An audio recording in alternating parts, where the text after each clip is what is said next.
नमस्कार बंधू भगिनींनो, आपल्या सगळ्यांचं सहर्ष स्वागत आहे स्वास्तिकम या माझ्या चॅनलवर। आज मी आपल्यासाठी तिरुमला तिरुपती श्री व्यंकटेश्वर बालाजी चे जीवनचरित्र व महात्म्य घेऊन आलेली आहे।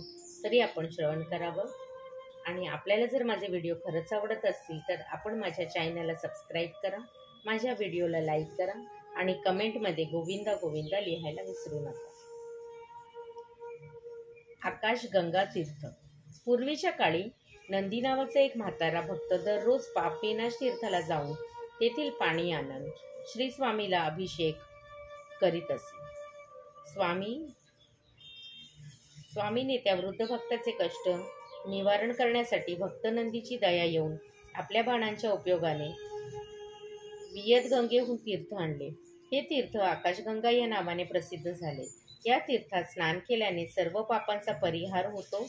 आकाशगंगेत केशव भटने स्नान करून आपले रूप प्राप्त करून घेतले। हे तीर्थ तिरुमलाहून 5 किलोमीटर अंतरावर आहे। पापविनाश तीर्थ। पूर्वीच्या काळी भद्रमाता नावाचा एक ब्राह्मण राहत असे। त्याला 6 बायका होत्या। सगळ्यांना मुलबाळ झाल्यामुळे त्याचे पालन पोषण करायला कठीणच झाले। तो फार गरीब होता। त्या ब्राह्मणाची शेवटची पत्नी यशोदती फार हुशार होती। एके दिवशी ती आपल्या पतीला म्हणाली, हे पतिदेवा, पूर्वीच्या काळी नारद मुनींनी माझ्या वडिलाला अशा प्रकारे सांगितले की ज्या कोणास आपल्या पापापासून विमुक्त व्हायचं असेल त्यांनी व्यंकटाचलावर असलेल्या पापविनाश तीर्थात स्नान करत भूदान केल्यास आपल्या पापापासून विमुक्त होतात। आपल्या पत्नीचे सांगणे ऐकून भद्रमतीने त्याप्रमाणे केले। नंतर भद्रमतीने श्रीनिवासाचे दर्शन करून भक्तिपूर्वक पूजा केली।